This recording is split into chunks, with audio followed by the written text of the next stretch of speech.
초록우 산어린이재단에 매달 소정의 금액을 후원하게 되었습니다. 이 모든 게 구독자, 시청자님 덕분입니다. 구독과 좋아요 감사합니다.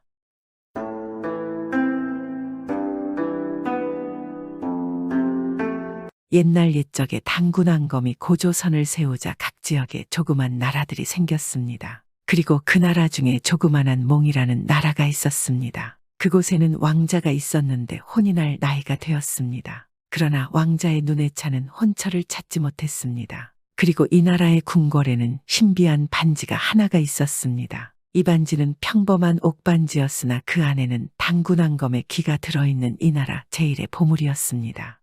이 반지는 왕이 즉위를 하게 되면 자신의 뒤를 이을 왕자에게 대물림되어서 그 자질을 평가하는 도구로도 쓰여져 왔습니다. 왕자가 된 사람은 왕에게 이 반지를 하사받고 나서부터 자신의 왕이 되기 위한 소양과 자질 그리고 인품을 갈고 닦는 데 최선을 다해야 했습니다. 만약 그 일에 소홀하게 되면 반지가 신기한 힘을 부려서 왕자의 얼굴을 흉하게 만들고 또 머리까지 둔하게 만들었습니다. 하지만 반대로 왕자가 나라를 생각하는 마음으로 늘 정진한다면 반지는 가지고 있는 신비한 힘을 왕자에게 최대한 빌려주었습니다. 그런데 이번에 새로이 등극한 왕자는 임금에게 반지를 하사받았지만 이 반지를 소중히 여기지 않고 또한 왕자로서의 소양을 쌓는 것을 게을리하고 있어서 점점 문제가 싹트고 있는 중이었습니다. 그러던 어느 날 궁궐 근처에는 금순이라는 아름답고 현명한 한 처녀가 살고 있었습니다. 하루는 금순이가 냇가에서 머리를 감고 있었습니다. 마침 길을 가던 왕자가 그녀의 옆을 지나가게 되었고 금순이의 아름다운 모습을 본 순간 왕자는 넋을 잃고 가던 길을 멈춰 한동안 금순이에게서 눈을 떼지 못했습니다. 뒤를 따르던 신하 한 사람이 헛기침을 하자 왕자는 머쓱해하며 길을 재촉해 궁으로 돌아갔습니다.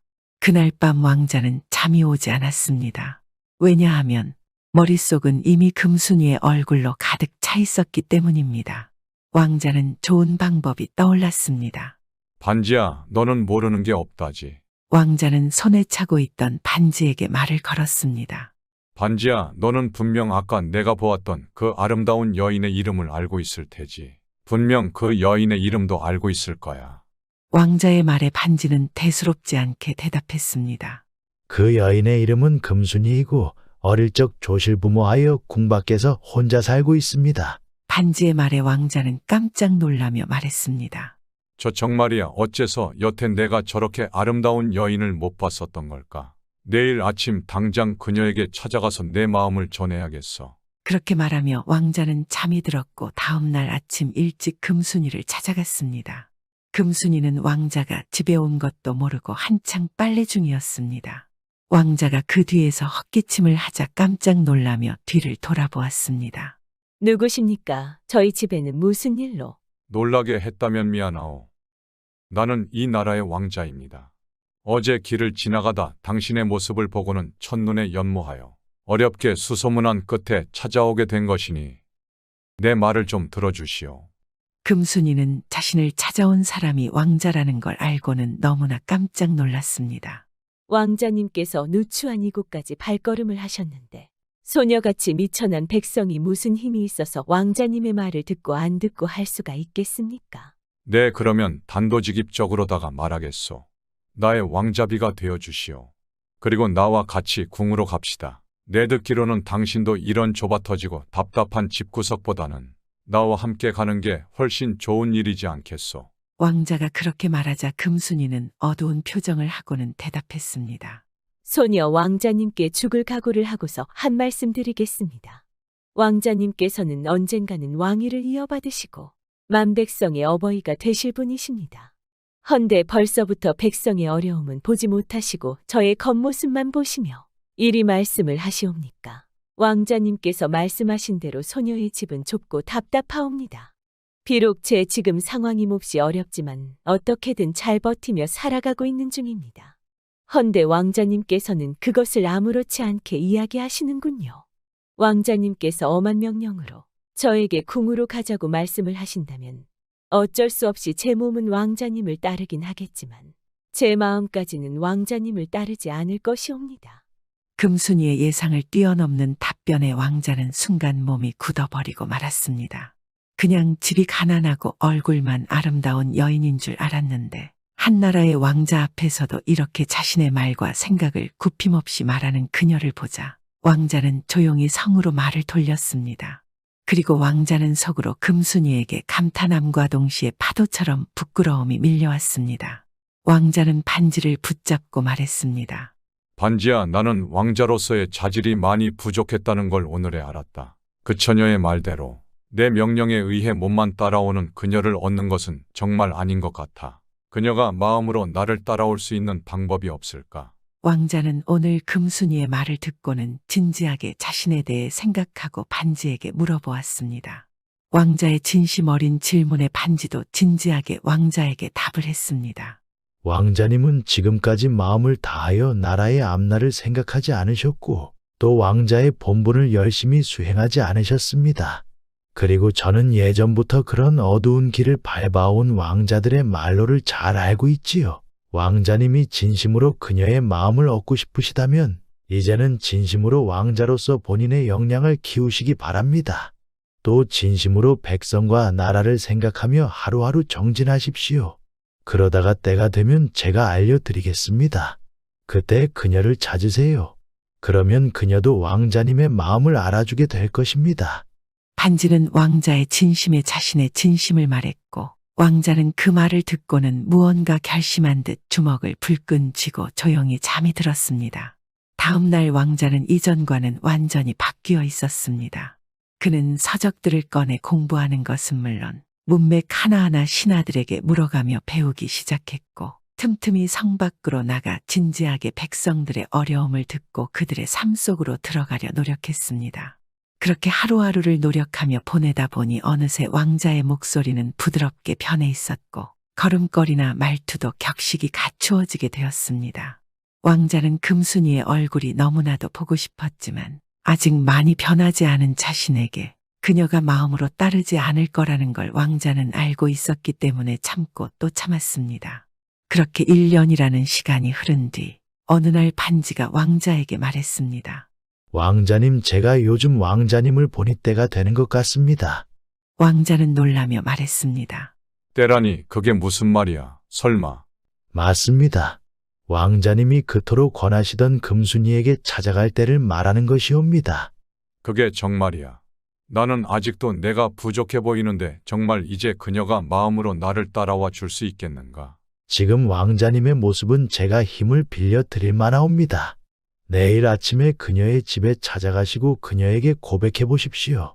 기다렸던 반지의 말에 왕자는 힘을 얻었고 떨리는 마음을 진정시키며 잠에 들었습니다. 그리고 아침이 밝아 오자마자 왕자는 힘있게 금순이의 집으로 향했습니다. 1년이 지나서 금순이의 집에 방문했지만 그녀의 일상은 변한 게 없었고 차가운 냇물을 기어와 입김을 불어가며 빨래를 하는 그녀가 외로워 보이는 모습에 왕자의 눈물이 고였습니다. 왕자는 조용히 걸어와서 금순이 등 뒤에서 자신의 겉옷을 입혀주었고 금순이는 화들짝 놀라며 왕자를 보았습니다. 아니, 왕자님이 아니십니까? 이렇게 갑자기. 당신은 1년 전 나와의 만남을 기억하고 계시오. 내가 많이 부족했고 또 이 백성과 세상에 대해서는 아는 것도 하나 없었지요. 그때 내가 많은 결례를 범하지 않았소. 당신의 말을 듣고서 나는 아무 말도 못하고 궁으로 돌아갔소이다. 그리고 내 자신을 책망하며 부족했던 나 자신을 바로잡은 뒤에 당신을 다시 만나리라 다짐했었소. 그리고 이렇게 1년의 시간이 걸렸다오. 당신이 보기에 오늘의 내 모습은 어떠한 것 같소? 왕자가 약간 울먹이며 말하자 금순이는 부드럽게 웃으며 대답했습니다. 소녀도 들리는 소문으로 왕자님께서 점점 변하고 계시다는 걸 알고 있었습니다. 그래서 속으로 너무나 다행이라고 여겼사옵니다. 그리고 1년 전에 저희 말에 아무 말 없이 떠났습니다. 엄청 화가 나신 줄 알았습니다. 이렇게 다시 만나게 되리라고는 상상도 못했습니다. 그런데 이렇게 다시 찾아오신 왕자님을 뵙고 이야기를 나누어 보니 참으로 진정이 이 나라의 왕자님이시라는 걸 알 수 있겠습니다. 왕자님께서 오늘 혹시나 저를 데려가시려고 찾아오신 거라면 마음으로 따라갈 준비가 되어 있습니다. 왕자가 그 말을 듣고 너무나 기뻐서 아무런 말도 하지 못하고 멍한 표정으로 있자 금순이의 말을 반지가 이어받아 말했습니다. 자, 두 분은 이제 성으로 같이 가시지요. 앞으로 두 분의 앞날은 이 반지가 힘 닿는 데까지 도와드리겠습니다. 당신은 더 아름다워지셨구려. 부디 나와 함께 가주시겠소. 네, 좋아요. 기꺼이 함께 갈게요. 그렇게 금순이와 왕자는 두 손을 꼭 잡고 궁으로 향했습니다. 그 후에 금순이는 왕자비가 되어 왕자가 더더욱 능력을 갈고 닦는 것을 옆에서 도왔습니다. 왕자는 훗날 왕의 자리에 올랐고 훌륭한 왕이 되어 나라를 통치했습니다.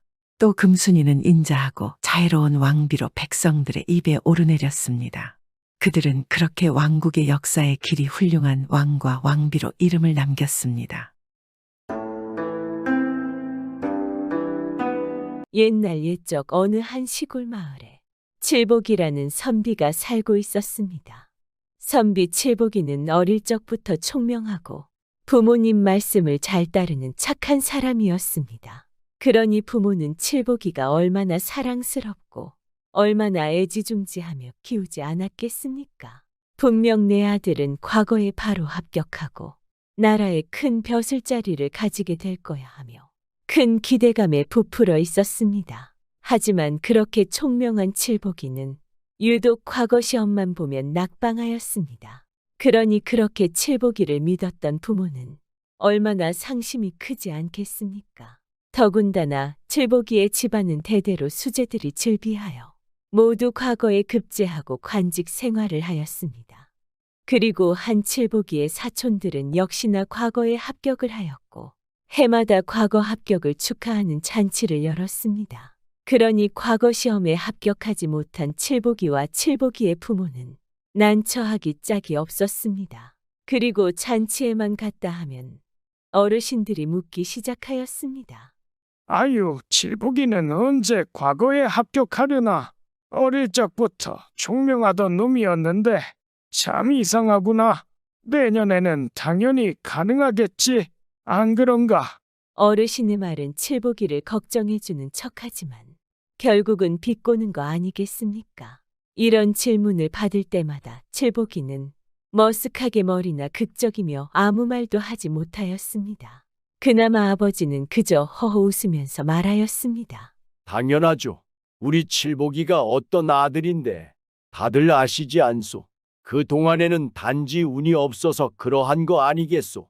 내년에는 우리 칠복이가 과거에 합격해서 잔치를 할 것이니 걱정들 하지 마시오.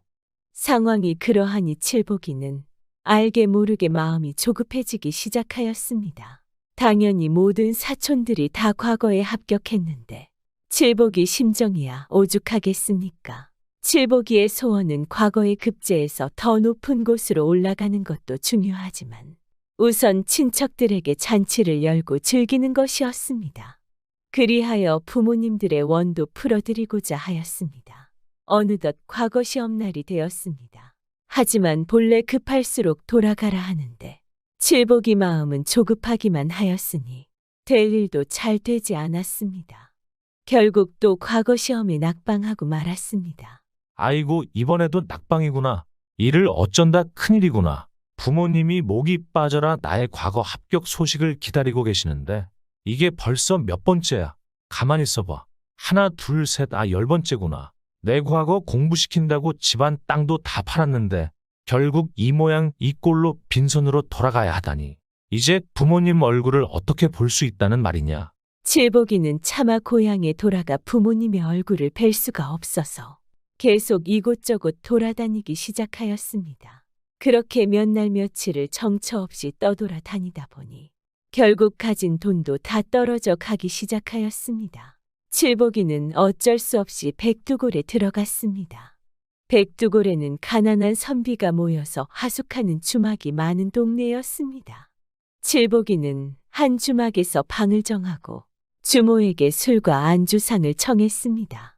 술이라도 한 잔 마시면서 마음을 달래고 싶었습니다. 그러자 주모가 말했습니다. 선비님 안녕하세요. 죄송하지만 여기 주막은 선불입니다. 바로 주시면 한상 거하게 차려오겠습니다. 이 말을 들은 칠복이는 짐을 뒤져보았으나 방값을 내고 남은 돈은 하나도 없었습니다. 주모, 내가 다 먹고 돈을 곧 가져다 줄 것이니 걱정 마시고 어서 내우시오. 설마 제가 도망가기라도 하겠소. 아이고, 선비님. 안 됩니다. 지금까지 그렇게 말하고 다음날 말없이 사라진 선비들을 줄을 세우면 끝이 안 보입니다. 저도 이제 더 이상 손해를 보면서 장사를 할 수 없습니다. 절대 안 돼요. 부탁이오 주모. 오늘은 술이 없으면 견딜 수 없을 것 같소.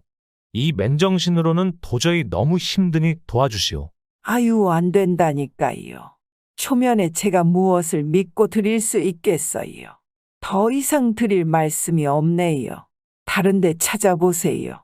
주모가 그렇게 매정하게 휙 돌아서려는데 그때 웬 키가 훤칠하고 잘생긴 선비가 나타났습니다. 그러더니 주모한테 다가가서 말을 하였습니다. 주모, 자 여기 돈 받으시오. 내가 저 선비의 주한상 값을 낼 테니 부족함 없이 챙겨주시오. 아이고, 알겠습니다. 당연히 잘 챙겨드리지요. 하고는 돈을 받자마자 부엌으로 냉큼 가버렸습니다. 아니, 저 선비는 어찌하여 나에게 술값을 내주는 것인가 하며 칠보기가 키 큰 선비를 궁금한 듯 바라보자 키 큰 선비 석삼이가 말했습니다. 선비님, 아무 생각 마시고 그냥 맘 편하게 드시오. 저는 이만 가겠소. 선비님 초면에 정말 고맙소. 그러면 이왕 오신 김에 가시지 마시고 저랑 같이 한잔하는 게 어떠시오? 전 괜찮소. 급한 일이 있어 가봐야 하니 어서 드시오. 하고는 바로 훌쩍 가버렸습니다. 칠보기는 다급히 떠나는 선비 석삼이의 뒤에다 다시 한번 고맙다고 외친 뒤에 자기 방에 들어가 앉아서 생각했습니다. 휴, 좋은 사람을 만나서 그래도 다행이구나. 어떻게 저런 사람이 있을까? 그런데 이것이 내 마지막 주한상인가? 그래, 과거에 합격해서 잔치를 여는 것이 내 소원이었는데. 에이, 모르겠다. 혼자 하더라도 오늘은 그냥 기분이라도 느껴보자. 그 뒤 칠보기 방으로 주모가 푸짐한 주한상을 가져왔습니다. 칠보기는 주한상을 앞에 두고 잔치를 베푼다고 상상하며 밤새 혼자 떠들고 웃으며 술잔을 기울였습니다. 아이고 신난다. 아이 칠복이 축하하네. 아유 우리 칠복이 장하다. 장하긴요 다 우리 부모님께서 잘 길러주신 덕분 아니겠습니까? 아이고 좋아. 너무 좋아서 눈물이 조금씩 나는구나. 그렇게 혼자 말하는 소리는 이 백두골이 떠나갈 듯 울려 퍼졌습니다. 자기 혼자서 상상을 하며 대화를 하다니 얼마나 가슴 아픈 일 아니겠습니까? 그러자 근처에 있던 선비들이 수근거리기 시작하였습니다. 아휴, 저기 웬 미친 선비가 하나 들어왔나 보네. 뭐 그런 사람이 이 백두골에 한둘인가. 과거 시험 계속 낙방하고 정신줄 놓은 선비들이 가득한 곳이지 않은가. 안 됐구만, 안 됐어 하는 것이었습니다. 그런데 마침 그때 임금이 궁을 빠져나와서 일반 선비 복장으로 수행원 몇 명만 거느리고 민정시찰을 나선 상황이었고 그 와중에 백두골을 지나게 되었습니다. 그런데 문득 한 주막집에서 사람들이 미친 듯이 웃고 떠들며 즐기는 소리가 들리니 임금은 몹시 궁금했습니다.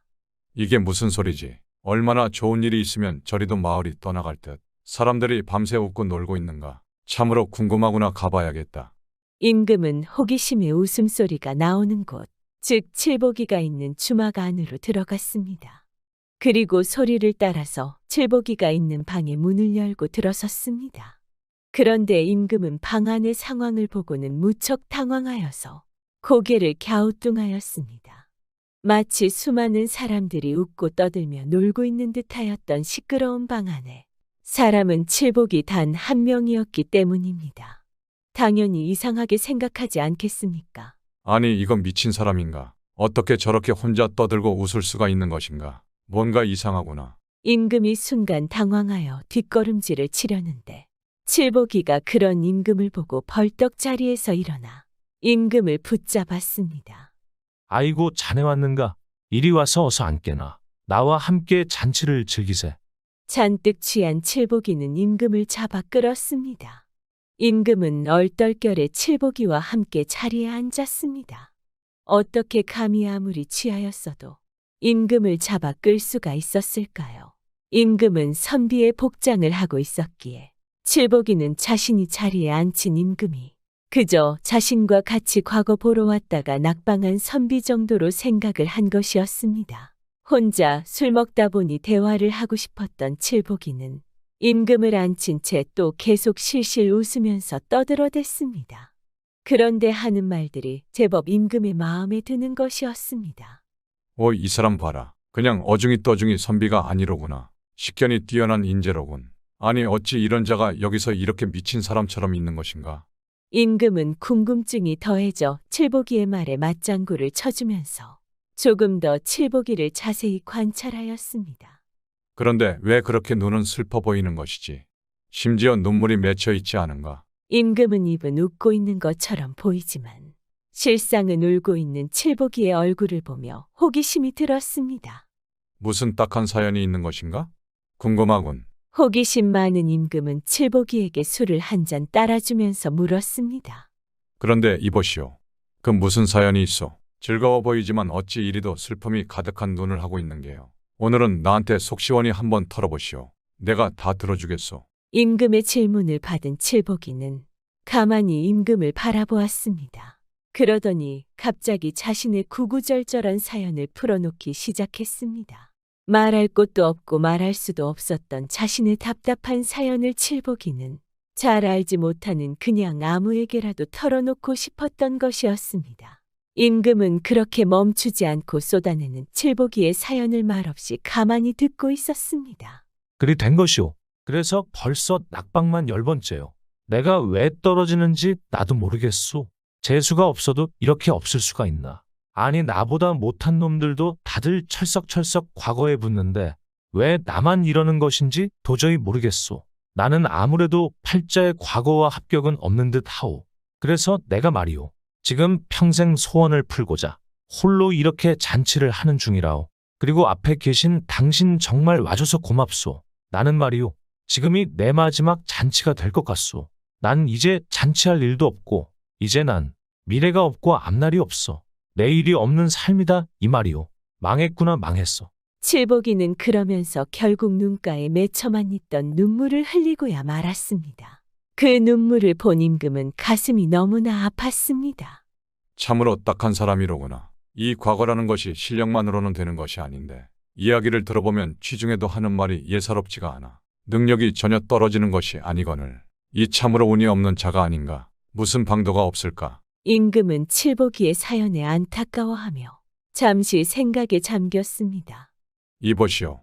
내일 모레 임시 과거 시험이 있을 것이오. 그리고 거기서 말해야 하는 답은 비둘기 구이니 꼭 기억하시오.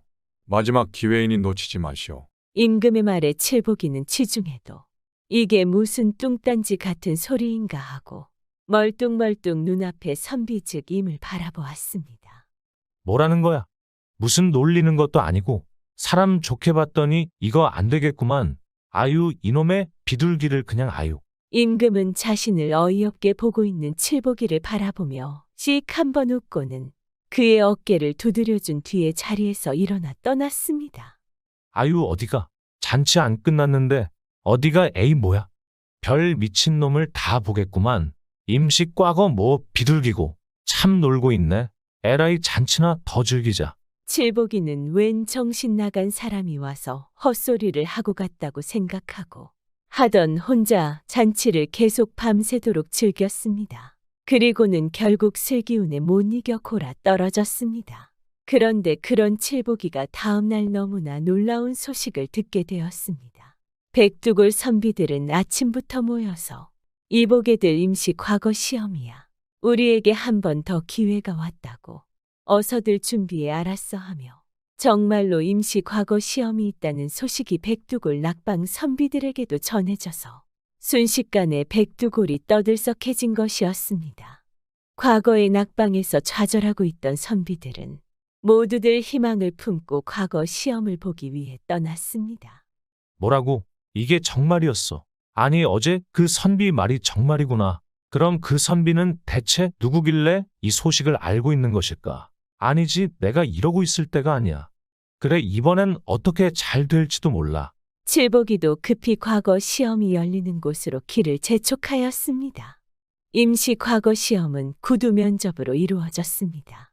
선비들이 줄줄이 서서 시험장 안으로 하나씩 들어가 묻는 질문에 답을 해야만 했습니다. 칠복이는 초조하게 순서를 기다렸습니다. 그리고 드디어 칠복이의 차례가 되었습니다. 시험관의 질문을 받은 칠복이는 갑자기 머릿속이 하얗게 변해버렸습니다. 분명히 들었던 정답이 생각이 나질 않는 것이었습니다. 가만, 어제 선비가 말한 답이 무엇이었지? 이거 구자인데 구가 무슨 구자더라? 아, 머리야 아유.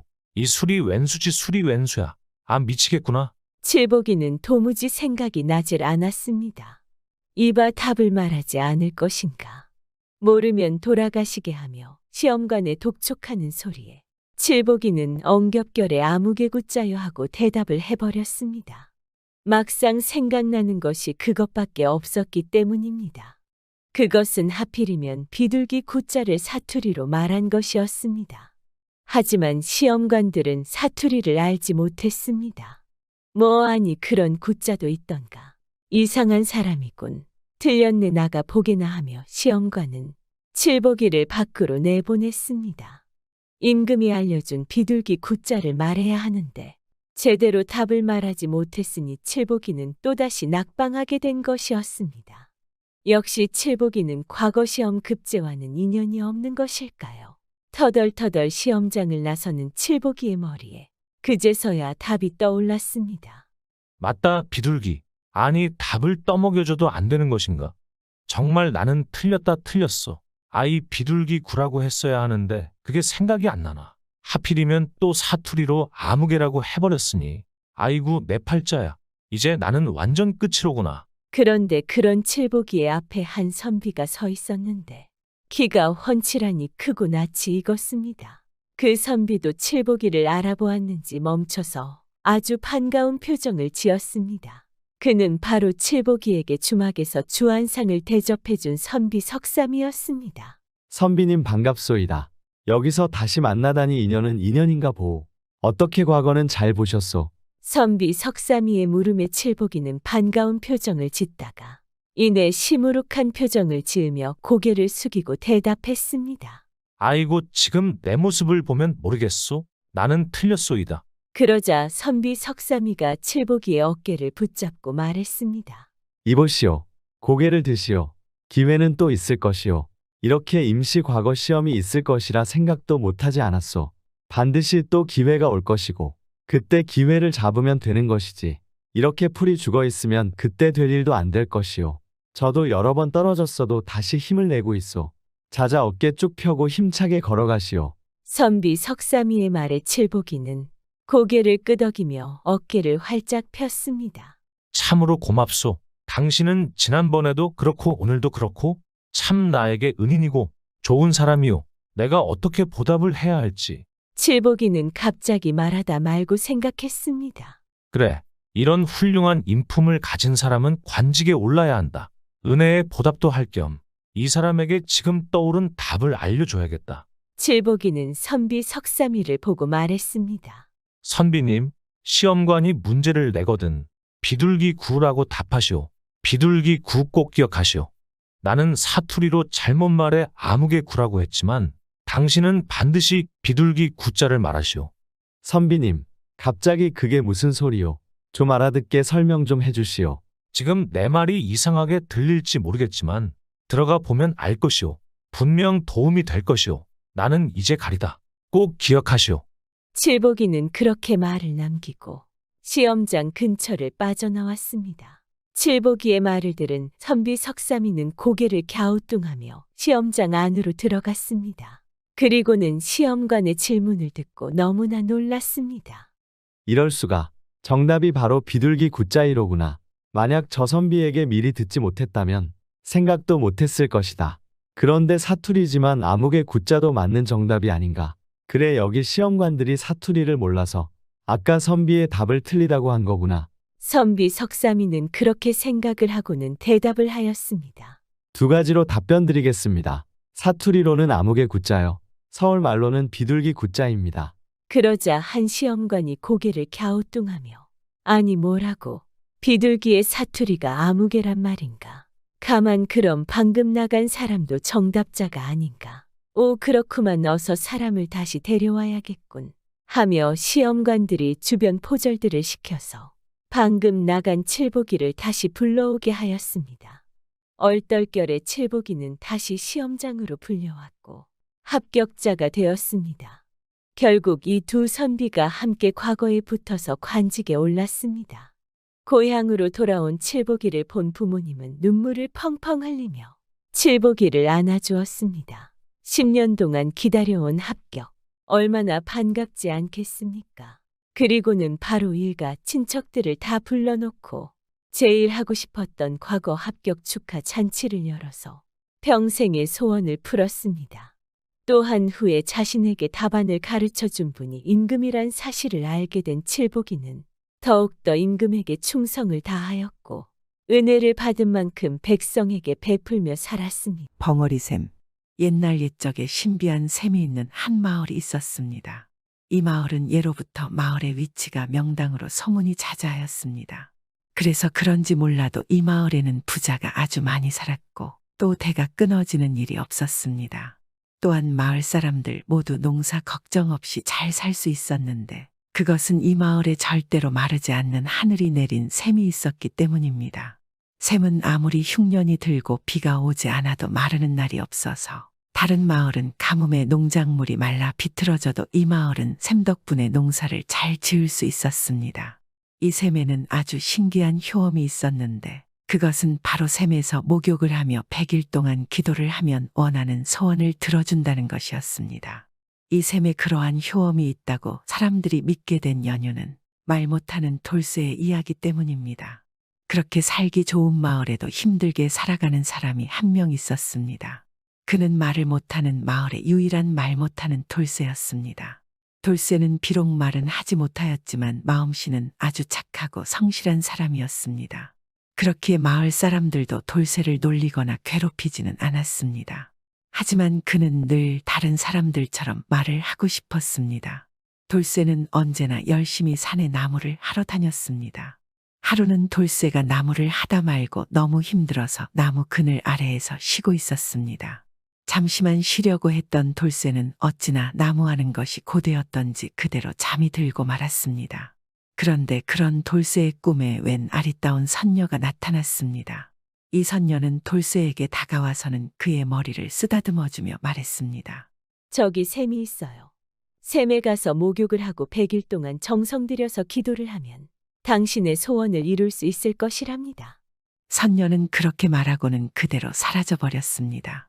돌쇠는 꿈에서 깨어나 곧장 샘으로 달려갔습니다.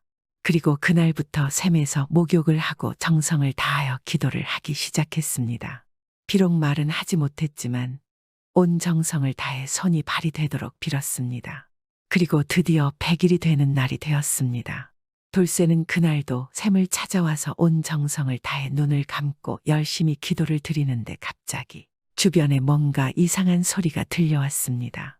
돌쇠가 깜짝 놀라서 눈을 떴는데 그의 앞에는 이전에 꿈에서 봤던 너무나 아름다운 선녀님이 바로 자신의 앞에서 웃고 있었습니다.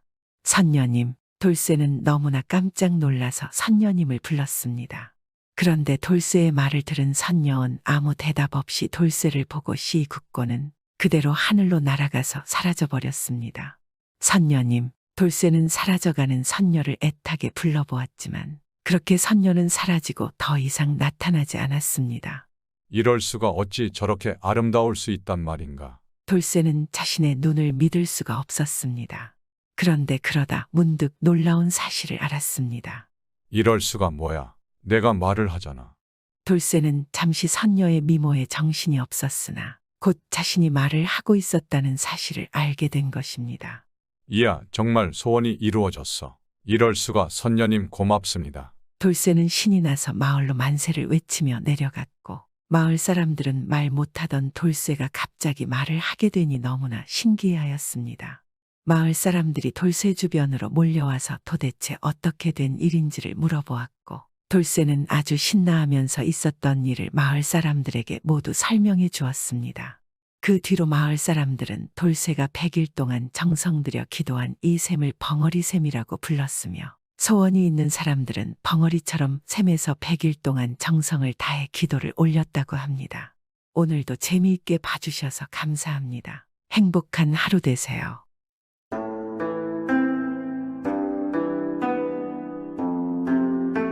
옛날에 자매가 살았는데 어려서 부모를 잃고 살 길이 있겠습니까? 부모도 없고 친척도 없으니 여기저기 떠돌아다니며 거지 노릇을 했습니다. 그런데 두 자매가 너무 다른 것입니다. 그런데 언니는 성미가 사납고 욕심이 많아서 아우를 구박하기를 도부장숙에 후리듯 했습니다. 빌어먹으면서도 아우가 저보다 더 많이 동냥을 해오면 심술이 나서 못 참는 것입니다. 그래도 동생은 착하고 착해서 비록 거지지만 사람들이 항상 가엾게 여기고 동생이 동냥 오면 사람들이 자기네 먹을 것이 없어도 보리죽 한 사발이라도 주었습니다. 그런데 언니 거지는 욕심 많고 지만 알아서 사람들이 동냥을 해주어도 감사함을 몰랐습니다. 이러니 언니는 동생이 눈에 가시지 않겠습니까? 한 번은 이못된 언니가 동생을 불러 말하는 것입니다. 나는 기와집만 있는 동네에 가서 빌어먹을 터이니 너는 초가집만 있는 동네에 가서 빌어먹어라. 만약 기와집으로 동냥 오면 가만히 놔두지 않을게야. 당연히 기와집으로 동냥하면 초가집보다 많이 동냥하지 않겠습니까? 그래도 착한 아우는 그대로 했습니다. 그런데 그날따라 기와집만 있는 마을에는 돌림병이 돈다고 집집마다 문을 꼭꼭 걸어 잠가 놓아서 언니는 밥 한술 못 얻어먹었습니다. 그런데 초가집만 있는 마을에는 집집마다 잔치를 해서 아우는 맛있는 음식을 실컷 얻어먹었습니다. 이 착한 동생이 먹고도 남아서 한 보따리 싸가지고 왔습니다.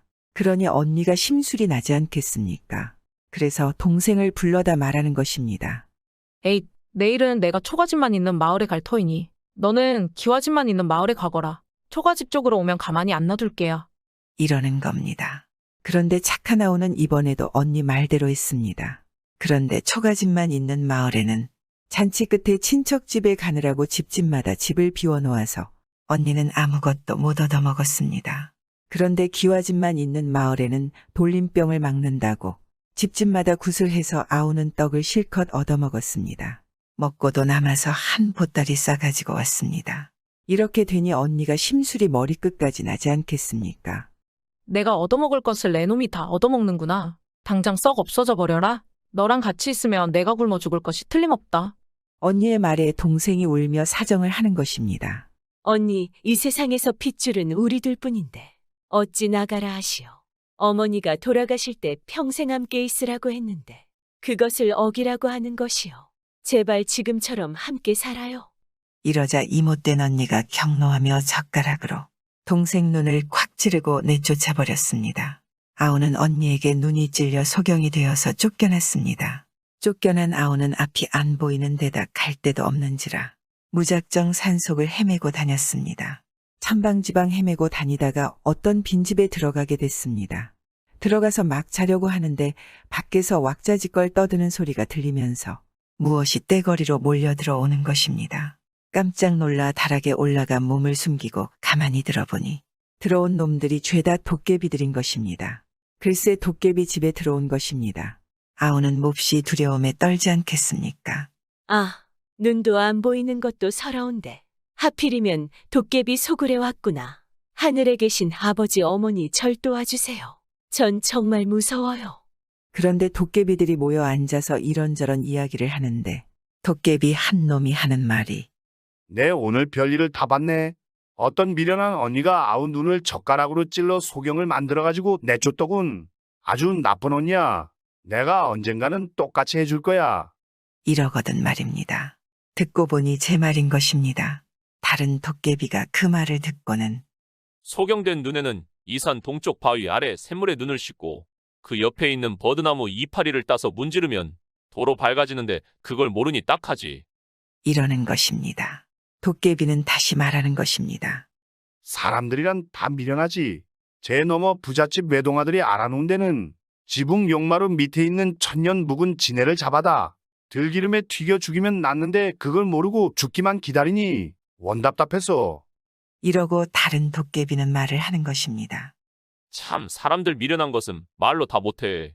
요 아래 동네에서는 가물어서 농사를 못 짓고 있던데 동네 한가운데 있는 큰 바위를 들치면 물이 많이 나오는 걸 모르고 초고생일세. 이런단 말입니다. 아우는 그 말을 잘 새겨들었다가 날이 밝아 도깨비가 모두 떠난 뒤에 더듬더듬 동쪽 바위를 찾아갔지 않겠습니까? 바위 아래를 더듬어 보니 과연 샘물이 있기에 그물로 눈을 씻었습니다. 그러고 나서 옆에 있는 버드나무 이파리를 따서 눈에 대고 문지르니까 신통하게도 눈이 번쩍 뜨이지 뭡니까? 그러고는 그 길로 제넘어 부잣집을 찾아갔습니다. 찾아가서 하룻밤 재워달라고 하니 그 집 주인이 불문곡직 내쫓는 것입니다. 지금 외동아들이 알아누워 다 죽어가는 판이라 바깥 사람을 들일 경황도 없다고 하는 것입니다. 그래서 아우는 도깨비가 말한 대로 이야기했습니다. 그러자 나도 내가 이 집 아드님 병을 고칠 수 있을 것 같아서 찾아왔습니다. 행색은 초라하나 절 한번 믿어보세요. 제가 꼭 고칠 수 있습니다. 했습니다. 그랬더니 주인이 어차피 손도 못 쓰고 외동아들을 저 세상으로 보내니 믿어보기로 하지 않겠습니까? 들어오라고 해서 밥을 한 상 잘 대접하고는 어디 한번 고쳐보라고 하는 것입니다. 아우는 그 집 식구들에게 가마솥에 들기름을 넣어서 끓이라고 이르고는 지붕으로 올라갔습니다. 지붕에 올라가서 기왓장을 벗겨내고 보니 과연 용마루 밑에 바디장만 한 지네가 꿈틀거리고 있더란 말입니다. 그걸 잡아다 들기름이 끓는 가마솥에 넣어서 튀겨 죽였습니다. 그러고 나니 외동아들 병이 씻은 듯이 낫는 것입니다. 주인이 잘 보니깐 처녀가 행색은 거지지만 말씨나 품새가 귀티가 나는 것입니다. 그래서 아들과 혼인을 시켰습니다. 거지 처녀가 부잣집 며느리가 된 것입니다. 그런데 도깨비들 말대로 얼마 있어 마을에 가뭄이 왔습니다. 그래서 가물어서 농사를 못 짓는다는 동네에 갔습니다. 가보니 거지 시절에 동량을 잘해주던 마을이라 말입니다. 잘됐다 하지 않겠습니까? 이번 기회에 은공을 갚을 수 있지 않을까요? 과연 동네 한가운데에 큰 바위가 있었습니다. 동네 사람들을 불러 모아 그 바위를 들춰보라고 했습니다. 동네 사람들이 바위를 들치니 아닌 게 아니라 물이 콸콸 쏟아져 나온단 말입니다. 그러니 들판에 물을 흥건히 대고도 남지 않겠습니까? 동네 사람들이 고맙다고 칭송이 자자하며 떠받이는 것입니다. 아우가 잘 되었다는 소리를 들은 못된 언니가 아우를 찾아왔습니다. 찾아와서는 대뜸 삿대질을 하며 너 어떤 잔재주로 사람들을 해옥시켜? 이렇게 살고 있는 것이냐? 당장 나한테 말해라. 아우는 그동안 있었던 일들을 말해주었습니다. 그 소리를 듣고서는 언니는 도깨비 소굴로 가지 않겠습니까? 갔습니다. 가서는 다락방에서 도깨비들을 기다리는데 하루 이틀 기다려도 오지 않는 것입니다. 그런데 3일째 되던 날 비가 많이 와서 지붕이 무너지는 것입니다. 그 못된 언니는 목숨을 부지했지만 앞이 보이지 않는 소경이 되어 평생 구걸하러 다녔습니다. 자신이 아우한테 한 짓을 똑같이 당한 거지 않겠습니까? 요즘에도 이 못된 언니들이 있습니다. 언젠가는 자신이 지은 죄값을 꼭 돌려받지 않겠습니까? 구독은 공짜입니다.